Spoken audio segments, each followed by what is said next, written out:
नमस्कार दोस्तों, मेरा नाम डॉक्टर राकेश कुमार है और मित्तर आयुर्वेदा में आप सबका स्वागत है। आज हम जो है हाई ब्लड प्रेशर या हाइपरटेंशन जो कि एक साइलेंट किलर है, इसको कैसे कुछ आसान जो है लाइफस्टाइल चेंजेस के द्वारा हम मैनेज कर सकते हैं या कंट्रोल कर सकते हैं, इसके बारे में बताएंगे। दोस्तों, हाई ब्लड प्रेशर जो है इसके कई बार कोई भी क्लिनिकल सिम्टम्स जो हैं नहीं होते।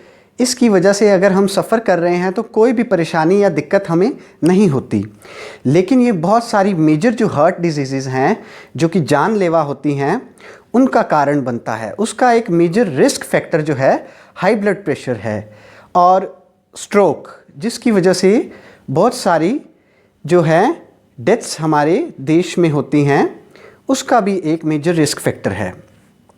तो इन हार्ट डिजीज़ और स्ट्रोक और हाई ब्लड प्रेशर जो है, इसको कैसे हम सिंपल कुछ वेज़ के द्वारा कंट्रोल कर सकते हैं, इसके बारे में मैं आज आपको बताऊंगा। दोस्तों, अगर हम अपनी ज़िंदगी में कुछ ये सिंपल से बदलाव जो मैं बताने वाला हूँ ये लाएंगे, तो ब्लड प्रेशर को कंट्रोल करने के लिए जो हम दवाइयाँ खाते हैं उसकी भी नीड जो है बहुत कम हो सकती है।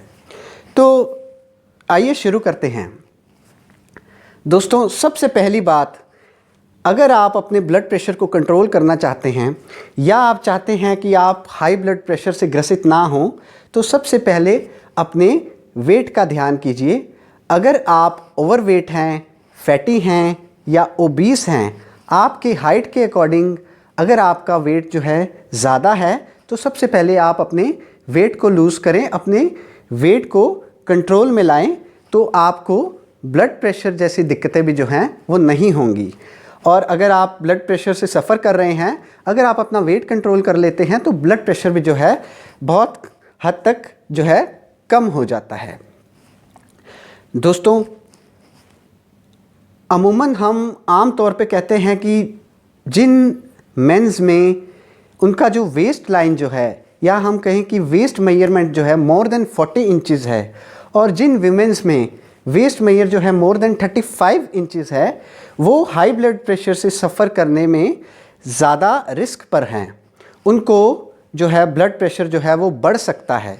तो इसीलिए वेट को मैनेज करना सबसे पहले और वेट को रिड्यूस करना बहुत ज़रूरी है, क्योंकि हाई ब्लड प्रेशर भी हम अगर सिंपल तरीके से कहें तो डायरेक्टली वेट से रिलेटेड है।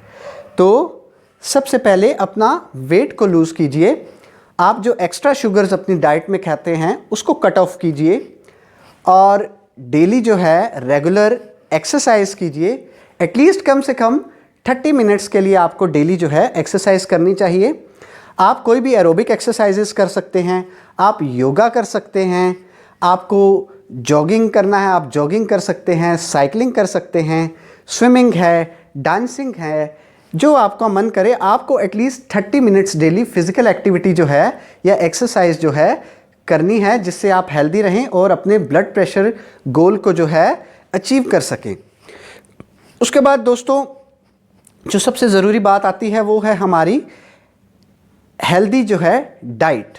हमें जो है हेल्दी डाइट लेनी चाहिए, जिसमें हमें अपना होल ग्रेन्स जो हैं, जैसे कि अनाज हैं, दालें हैं, है ना, मक्का है, बाजरा है, इस तरह की चीज़ें जो हैं ये इंक्लूड करनी चाहिए। हमें अपनी डाइट्स में फ्रूट्स लेने चाहिए, वेजिटेबल्स जो हैं, ग्रीन लीफी वेजिटेबल्स जो हैं, इसको इंक्लूड करना चाहिए।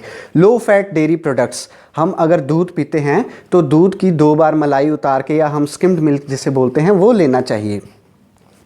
तो जनरली हम कहते हैं कि हाई ब्लड प्रेशर से जो सफ़र कर रहा है उसके लिए एक हमने डैश डाइट बनाई होती है। डैश को हम dietary approaches to stop hypertension कहते हैं। इस तरह की एक हम डाइट प्लान करते हैं और अपने पेशेंट्स को एडवाइस करते हैं, जिससे कि वो अपने बीपी को कंट्रोल कर सके। जनरली हमें हाई प्रोटीन डाइट लेनी चाहिए। हमें अपनी डाइट में डेली जो है सोडियम का कंटेंट जो है उसको रिड्यूस करना चाहिए। बेसिकली हमें जो है सोडियम जो है वो नमक से मिलता है, तो हम जो भी बीपी के मरीज़ होते हैं इसीलिए कहते हैं कि नमक कम खाना चाहिए।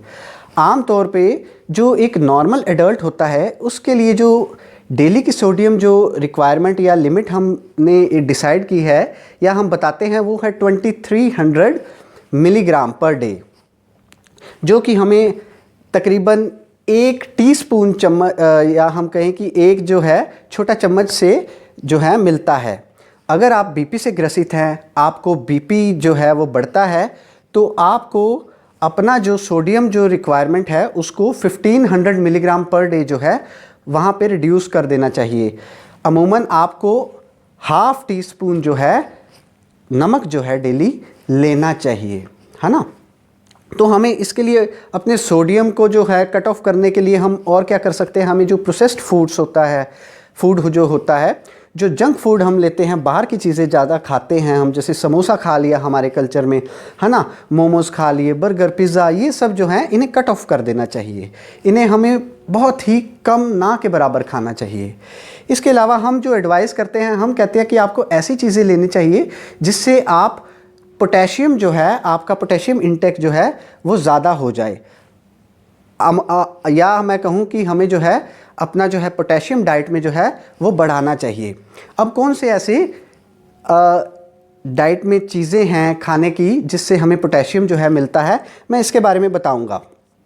दोस्तों, पोटेशियम क्यों लेना चाहिए? पोटेशियम हमारे जो ब्लड प्रेशर को है कंट्रोल करता है, और जो सोडियम का इफ़ेक्ट होता है हमारी बॉडी में उसको भी जो है वो कम करता है। अब पोटेशियम जो है हमें दूध से मिलता है ना। हम, अगर आप नॉन वेजिटेरियन हैं तो फ़िश खा सकते हैं, फ़िश से हमें पोटेशियम मिलता है। फ्रूट्स हैं, बहुत सारे फ्रूट्स, जैसे कि बनाना है, ऑरेंजेस है, एप्रिकॉट्स हैं, है ना, इनसे हमें पोटेशियम मिलता है। डेट्स हैं। अब वेजिटेबल्स हैं, कौन सी वेजिटेबल्स हमें खानी चाहिए जिनसे हमें पोटेशियम मिलता है? जैसे कि पोटैटोज़ हैं, टमाटोज़ है, स्पिनच है या पालक हम जिसे कहते हैं, बीट रूट है, स्वीट पोटैटोज़ हैं, इनसे हमें पोटेशियम मिलता है। आप ब्राउन राइस ले सकते हैं, किडनी बीन है, सोयाबीन है ना, इनसे पोटेशियम मिलता है। आपकी डाइट में आप जुकनी ले सकते हैं, है ना, तो इससे भी जो है हमें पोटेशियम मिलता है। ब्रोकली है, ब्रोकली भी एक पोटेशियम का रिच सोर्स है। तो ये सब चीज़ें हमें लेनी चाहिए ताकि हम अपने ब्लड प्रेशर को कंट्रोल कर सकें। उसके बाद आता है कि हमें अपनी जो है ज़िंदगी में अगर हम अल्कोहल लेते हैं तो उसको भी कम करना है। हमें शराब नहीं पीनी चाहिए। अल्कोहल जो है वो बीपी को बढ़ाता है। अगर आप जो है शराब लेते हैं, वाइन वगैरह लेते हैं या विस्की लेते हैं, तो आपको उसको बहुत कम करना है। अगर हम एज अ डॉक्टर एडवाइस करते हैं तो हम कहते हैं कि not more than 30 ml per day आपको जो है विस्की जो है इससे ज़्यादा नहीं लेना है। 25 to 30 ml से ज़्यादा आपको नहीं लेना है। और आपको एक हफ्ते में कम से कम बस सिर्फ आप 3 दिन या 4 दिन ही लीजिए, ज़्यादा मत लीजिए, ठीक है। अगर आप स्मोकर हैं तो आपको स्मोकिंग छोड़नी पड़ेगी। अगर आप स्मोकिंग छोड़ेंगे तो स्मोकिंग छोड़ने से भी हमारा जो है बीपी बहुत कम हो जाता है। उसके बाद हमें जो है, अगर हम कैफ़ीन के ज़्यादा अपना सेवन करते हैं, कैफ़ीन हमें मिलता है कॉफ़ी से, या हम कोला जैसे कोल्ड ड्रिंक्स पीते हैं, चॉकलेट्स हैं, है ना, हम बहुत सारे एनर्जी ड्रिंक्स जैसे हैं उनमें भी कैफ़ीन होता है। बहुत सारी ऐसी दवाइयाँ हैं दर्द के लिए हम लेते हैं, उनमें भी कैफ़ीन होता है। तो we have to cut back on caffeine. हमें कैफ़ीन को भी जो है अपना कम करना है। कैफ़ीन अगर हम कम लेंगे तो हमारा बीपी जो है वो कम होगा। आजकल भाग दौड़ बड़ी ज़िंदगी, इसमें स्ट्रेस बहुत है, तो स्ट्रेस भी जो है हमारे बीपी को बढ़ाता है। स्ट्रेस को कम करने के लिए आप क्या कर सकते हैं? आप मेडिटेशन कीजिए, है ना, हम डीप ब्रीदिंग एक्सरसाइजेज आपको एडवाइस करते हैं। आप गॉड फेयरिंग आप प्रेयर कीजिए, है ना। उसके बाद आप दूसरों की मदद कीजिए, अपने आप को कुछ ऐसी एक्टिविटीज़ में एंगेज कीजिए जिससे कि आपको स्ट्रेस कम हो। ऐसी हॉबीज़ आप अपनाइए, जैसे कुकिंग है, आप जो हैं डेली आप म्यूज़िक सुनते हैं, है ना, या कोई रीडिंग आप कीजिए। ऐसी कुछ ही एक्टिविटीज़ में आप अपने आप को एंगेज कीजिए जिससे आपके स्ट्रेस लेवल्स जो हैं वो कम हो जाएं। हम आजकल व्हाट्सएप पे भी बहुत सारे मैसेजेस आते हैं कि मेक फ्रेंड्स, अपने दोस्तों से बात कीजिए, तो ये भी हमारे स्ट्रेस के लेवल्स को कम करेगी और हमें बीपी में कंट्रोल करने में हेल्पफुल है। अगला जो पॉइंट मैं आपको बताऊंगा ये है कि make sure to get good और नीडफुल स्लीप। आपको अपना जो है एटलीस्ट कम से कम 8 घंटे की जो है नींद ज़रूर लेनी है। अगर आप 8 घंटे की नींद लेंगे तो आपकी बॉडी जो है प्रॉपरली रिलैक्स होगी, आपका माइंड रिलैक्स होगा और आपके ब्लड प्रेशर लेवल्स जो हैं वो भी नॉर्मल हो जाएंगे और कम आ जाएंगे। इसके बाद आखिर में मैं आपको कहूँगा कि आप अपनी डाइट में कुछ हर्ब्स और स्पाइसेस को ज़रूर ऐड कीजिए, है ना। हमारे जो मसाले वगैरह होते हैं वो खाने में ज़रूर डालिए, है ना। और अपने ब्लड प्रेशर को आप कंट्रोल करने के लिए गार्लिक का सेवन कीजिए। आप लहसुन डेली जो है सुबह आप खाली पेट अगर 1 या 2 तिरी लहसुन की खाते हैं तो वो भी आपका बीपी को कंट्रोल करने में हेल्पफुल है। आप ग्रीन टी ले सकते हैं, है ना। हम इसी के साथ और आज की जो है इस टॉपिक को ख़त्म करेंगे और आशा करते हैं कि मेरे द्वारा बताए हुए आप ये कॉमन से छोटे छोटे जो टिप्स हैं इसको अडॉप्ट करके अपने बीपी को कंट्रोल कर सकते हैं। अगर आपको मेरा ये वीडियो पसंद आया हो तो प्लीज़ इसे लाइक, सब्सक्राइब और शेयर ज़रूर कीजिए। और ऐसे ही ज़रूर मैं आपके लिए दोबारा से जो है यूज़फुल कोई ना कोई जानकारी ज़रूर बना के आपके सामने आऊँगा। तब के लिए सुखी रहिए, निरोगी रहिए। धन्यवाद।